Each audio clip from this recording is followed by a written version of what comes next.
Hello students, good morning all of you. Chapter चल रहा था हमारा राजस्थान के इतिहास में सिंधु घाटी सभ्यता। सिंधु घाटी सभ्यता के बारे में हम कुछ परिचय पढ़ चुके थे और सिंधु घाटी सभ्यता का विस्तार क्षेत्र हम पढ़ चुके थे। आज हम सिंधु सभ्यता की प्रमुख विशेषताओं के बारे में अध्ययन करेंगे। तो सिंधु सभ्यता की विशेषताओं को 4 भागों में बांटा गया है। पहला, धार्मिक जीवन। उस समय जो सिंधुवासी थे, सिंधुवासी जो लोग थे, उनका धार्मिक जीवन कैसा था, राजनीतिक जीवन कैसा था, सामाजिक जीवन कैसा था और आर्थिक जीवन वो किस तरीके से गुजारते थे। तो सबसे पहले हम बात करते हैं धार्मिक जीवन की। धार्मिक जीवन सिंधु सभ्यता की खुदाई में प्राप्त मूर्तियों, मुद्राओं, ताबीजों आदि से हमें इसके धार्मिक जीवन की जानकारियां प्राप्त होती है। इस सभ्यता में धार्मिक जीवन को निम्न रूपों में बताया गया है, अर्थात इस सभ्यता में धार्मिक जीवन की निम्न विशेषताएं हैं, जिनमें सबसे पहली विशेषता है मातृ देवी की उपासना। मातृ देवी की उपासना।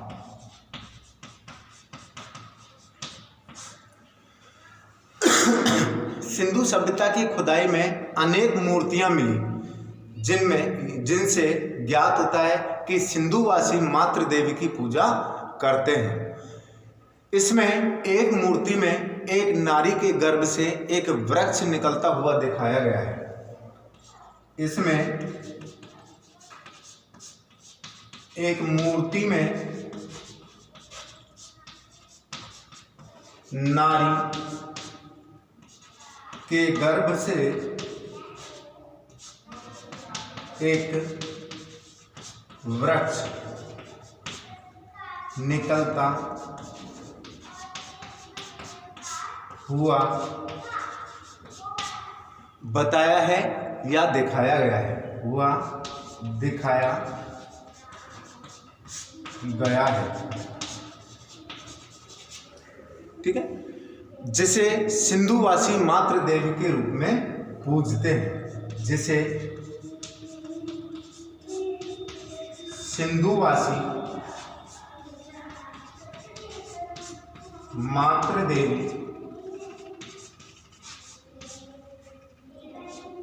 देवी के रूप में पूजते हैं। याद रह जाएगा, सिंपल ही है कि मातृ देवी की उपासना, इसके अंतर्गत इस उपासना में वो मातृ देवी की पूजा पाठ किया करते थे। इसमें एक मूर्ति थी, वह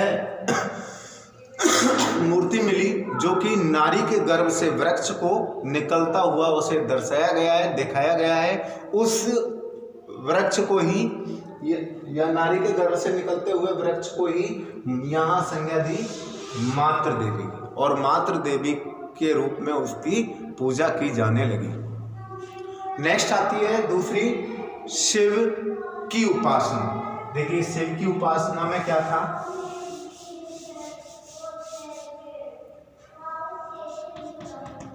शिव की उपासना।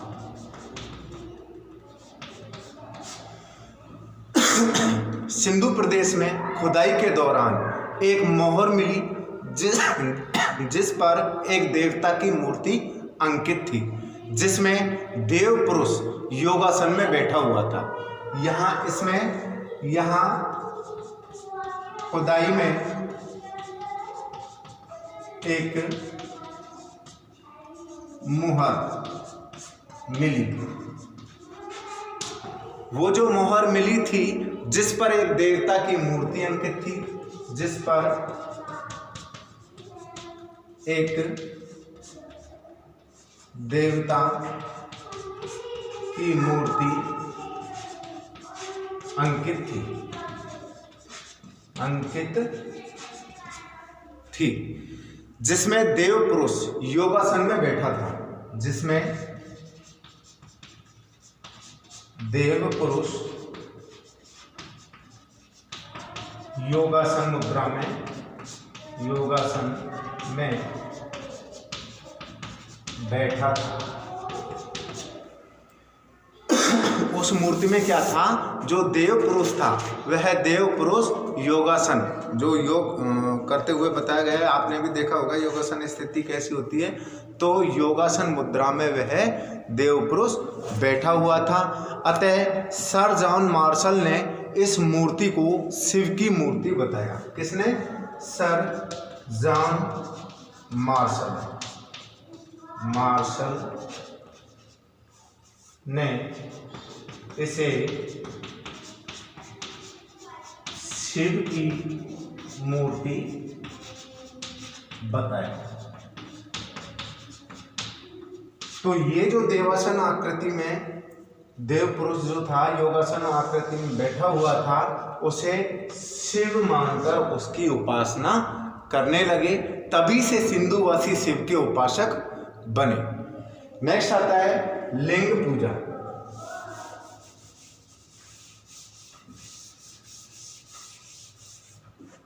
अगली है लिंग पूजा। देखिए इसमें क्या था, लिंग पूजा हड़प्पा व मोहनजोदड़ो में काफी संख्या में लिंग मिले थे, जो मुख्य रूप से चीनी मिट्टी तथा सीपी के बने हुए थे। अतः शिव का प्रतीक होने के कारण ये लिंग पवित्र माने जाते थे तथा इनकी पूजा भी की जाती थी। नेक्स्ट इसके बाद आता है योनि पूजा। योनि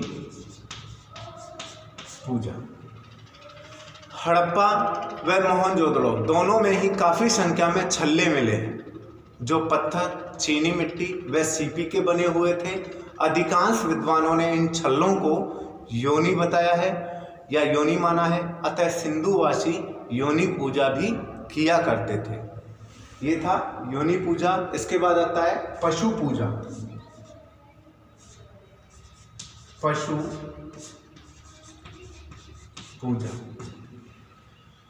सिंधु निवासी पशुओं को भी पूजा करते थे, क्योंकि उस समय अनेक मोहरों पर पशुओं के चित्र मिले हैं। इन पशुओं में मुख्य रूप से बैल, भैंसे, हाथी, बाघ, बैल, भैंसे, हाथी,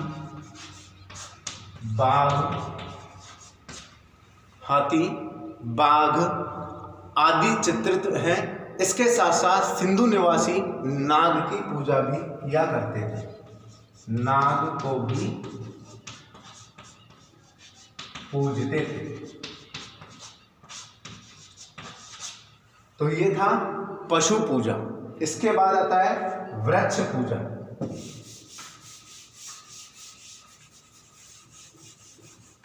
ये पशुओं में आपको ध्यान रखना है किन किन पशुओं की सिंधुवासी पूजा किया करते थे। बैल, भैंसे, हाथी, बाघ और नाग। इसके बाद आता है वृक्ष पूजा।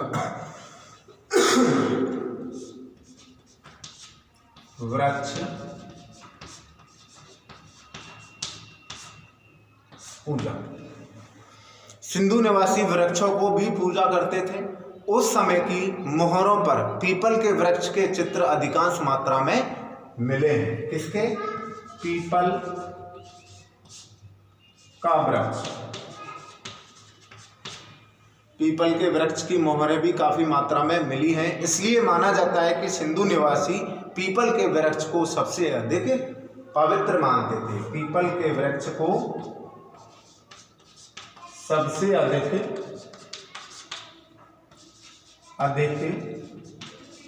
पवित्र मानते थे। ठीक है, ध्यान रखना है ये बात आपको। और उसकी पूजा किया करते थे ये लोग। पीपल के अलावा, पीपल तो था ही, लेकिन पीपल के अलावा तुलसी, बबूल, नीम, खजूर, तुलसी, बबूल, नीम, खजूर आदि की भी पूजा किया करते थे। नेक्स्ट आता है जल पूजा। जल पूजा सिंधु वासियों को पवित्र स्थान तथा जल पूजा में गहरा विश्वास था, क्योंकि ये लोग शुभ मुहूर्तों पर सामूहिक स्नान करते थे, ठीक है, और स्नानागारों को पवित्र मानते थे। ये था जल पूजा। फिर आता है प्रतीक पूजा। प्रतीक पूजा। प्रतीक पूजा सिंधु घाटी सभ्यता के कुछ स्थानों की खुदाई में कई प्रतीक मिले, जैसे सींग, स्तंभ, चक्र, जैसे सींग, स्तंभ,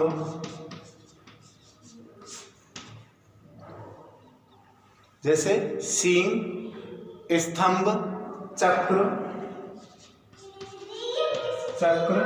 और साथिया जो ये होगा, देखा होगा आपने। तो ये जो खुदाई के दौरान ये सामग्री प्राप्त हुई थी, इनकी भी वो प्रतीक मानकर इनकी पूजा किया करते थे। इनका उस समय धार्मिक महत्व था। सिंधुवासी इन्हें देवी देवताओं के प्रतीक मानकर पूजा किया करते थे। नेक्स्ट आता है मूर्ति पूजा।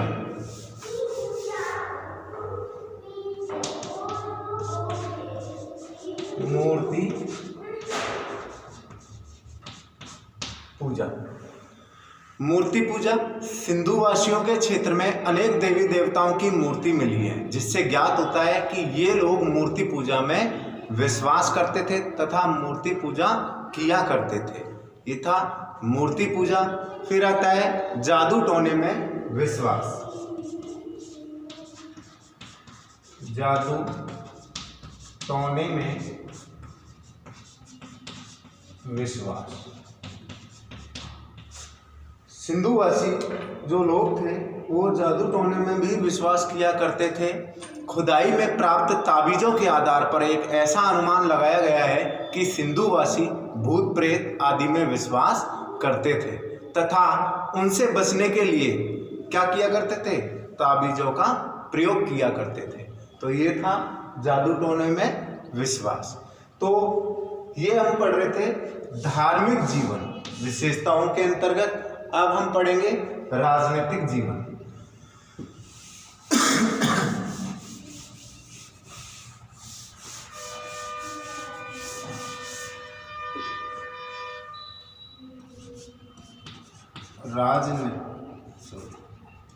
राजनीतिक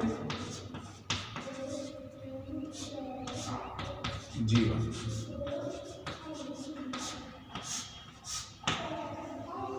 देखिए, सिंधु निवासी जो थे उनके शासन व्यवस्था के संबंध में विद्वानों में काफ़ी मतभेद है।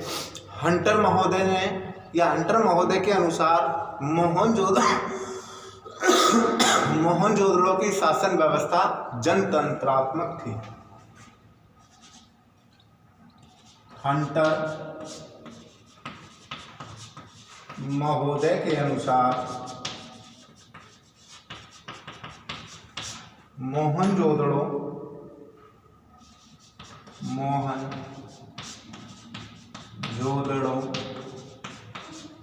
की शासन व्यवस्था कैसी थी? जनतंत्रात्मक।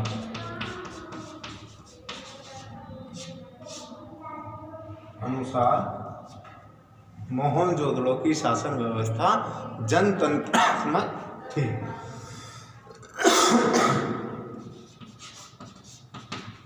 जबकि अन्य जो विद्वान थे, जैसे मैके के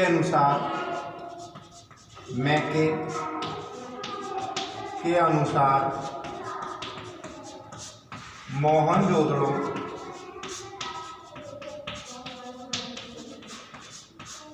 मोहनजोदड़ो की शासन व्यवस्था जो थी, या मोहनजोदड़ो का शासन एक प्रतिनिधि अर्थात राजतंत्र के हाथ में थी, या प्रतिनिधि शासक के हाथों में थी।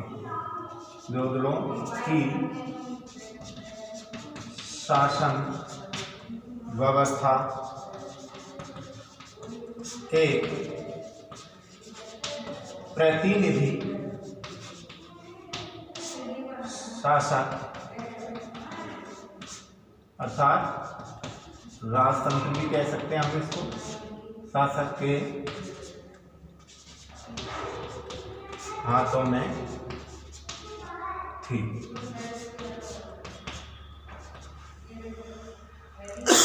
ये हो गया मतभेद दोनों में ही।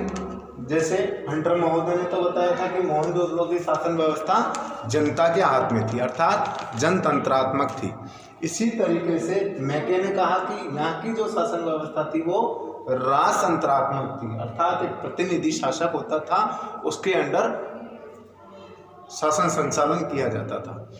फिर पिगट के अनुसार सिंधु प्रदेश की शासन व्यवस्था पर पुरोहितों का विशेष प्रभाव था। किसके अनुसार?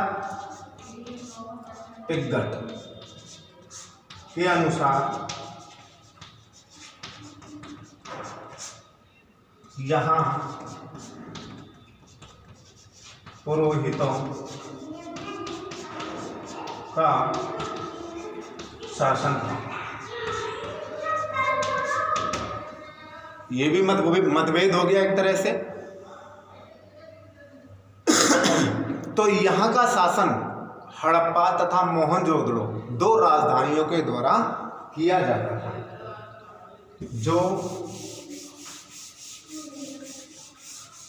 सिंधु घाटी सभ्यता की शासन व्यवस्था थी वो यहाँ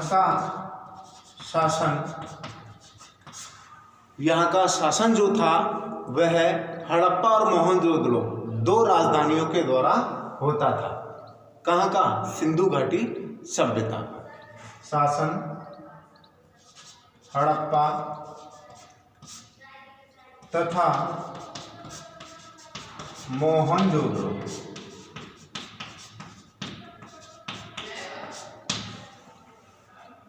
मोहनजोदड़ो दो राजधानियों के द्वारा होता था। दो राजधानियों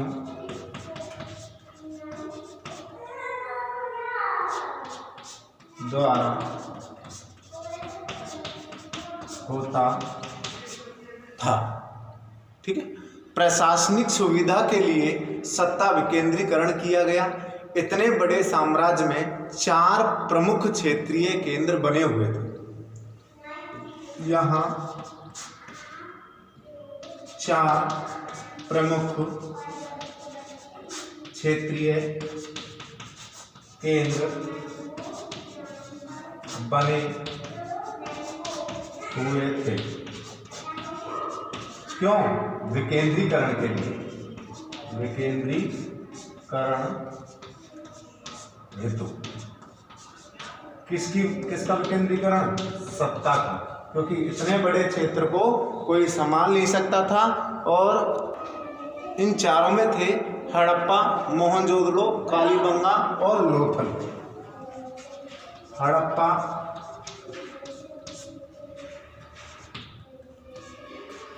मोहनजोदड़ो,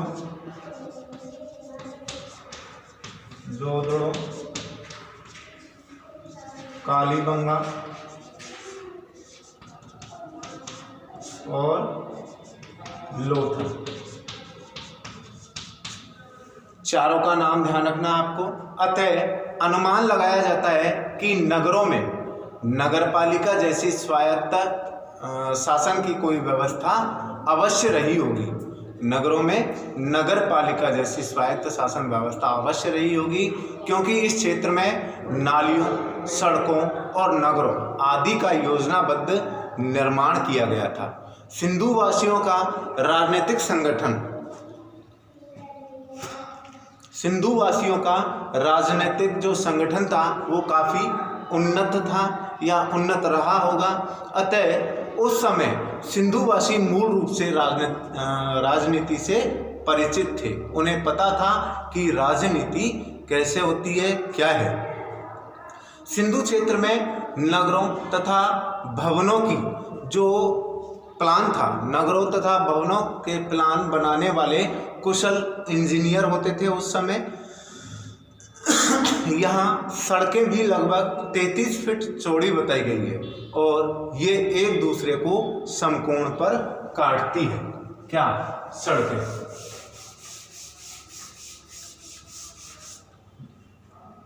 यहाँ सड़कें 33 फीट चौड़ी बताई गई है जो एक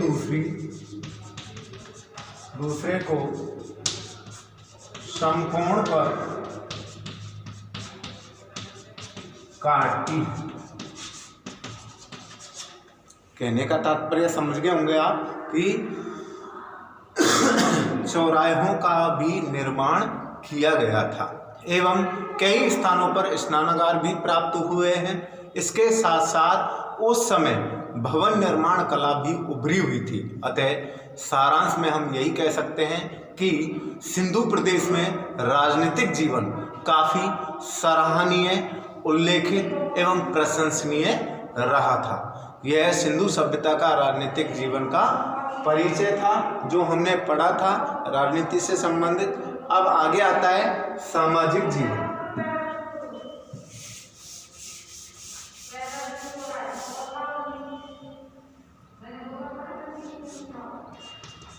सामाजिक जीवन। सामाजिक जीवन सिंधु घाटी सभ्यता के सामाजिक जीवन की अनेक विशेषताएं हैं। जैसे सबसे पहले हम विशेषताओं में लेते हैं कि सामाजिक, वहाँ का सामाजिक संगठन, सामाजिक संगठन। मोहनजोदड़ो की खुदाई से पता चलता है कि समाज 4 भागों में बटा हुआ था। समाज 4 भागों में वर्गीकृत था।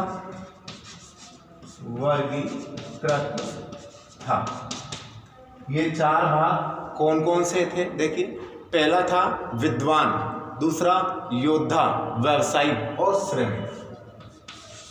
विद्वान,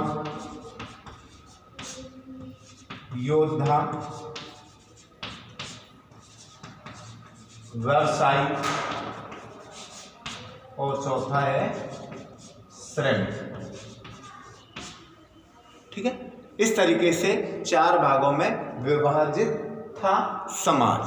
विद्वान इस वर्ग में पुरोहित तथा ज्योतिषी होते थे। इसमें पुरोहित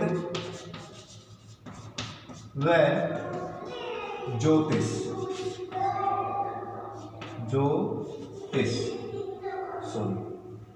पुरोहित व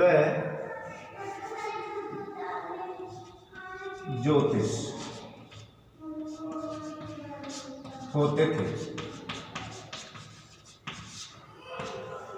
योद्धा इस वर्ग में जन रक्षक अर्थात सैनिक होते थे। सैनिक या जन रक्षक। व्यवसायी इसमें दुकानदार, व्यापारी और शिल्पी। दुकानदार, व्यापारी और शिल्पी इस वर्ग में थे। नेक्स्ट आता है श्रमिक। इसमें किसान तथा घरेलू नौकर होते थे। इसमें किसान व घरेलू नौकर। तो इस तरीके से इस समाज को 4 भागों में वर्गीकृत कर दिया गया था और चारों में अलग अलग बताया गया था। ये था सामाजिक संगठन। ठीक है, दूसरा आता है परिवार।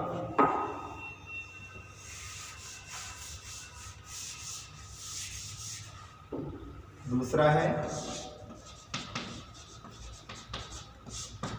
परिवार।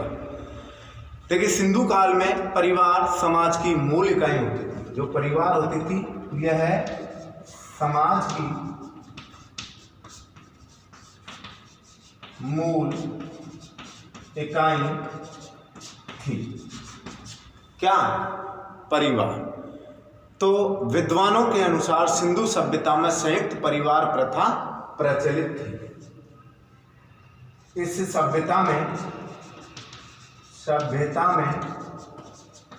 संयुक्त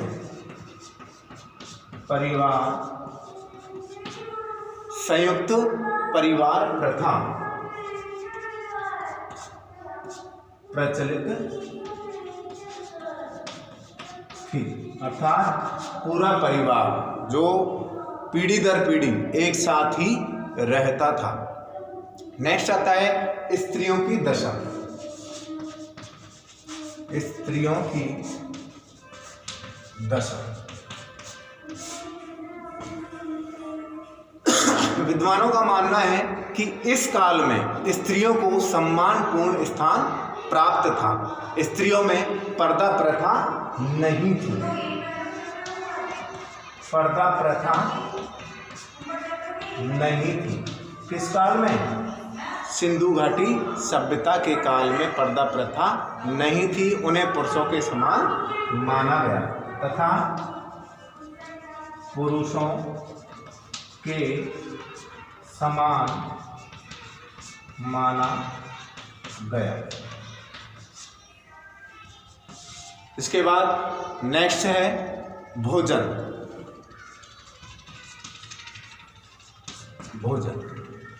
सिंधु सभ्यता के लोग शाकाहारी तथा मांसाहारी दोनों ही प्रकार के थे। ये लोग यहाँ के लोग शाकाहारी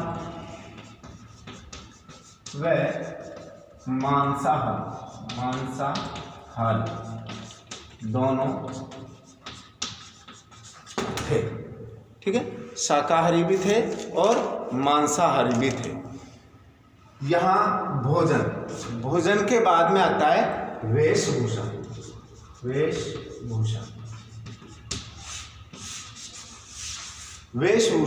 यहाँ तक ये जो वेशभूषा है इसके बारे में हम नेक्स्ट टाइम अध्ययन करेंगे। अर्थात सामाजिक जीवन में कुछ हमने पढ़ लिया है, वेशभूषा से आने वाले समय में हम अध्ययन करेंगे। आज के लिए इतना ही। नमस्कार।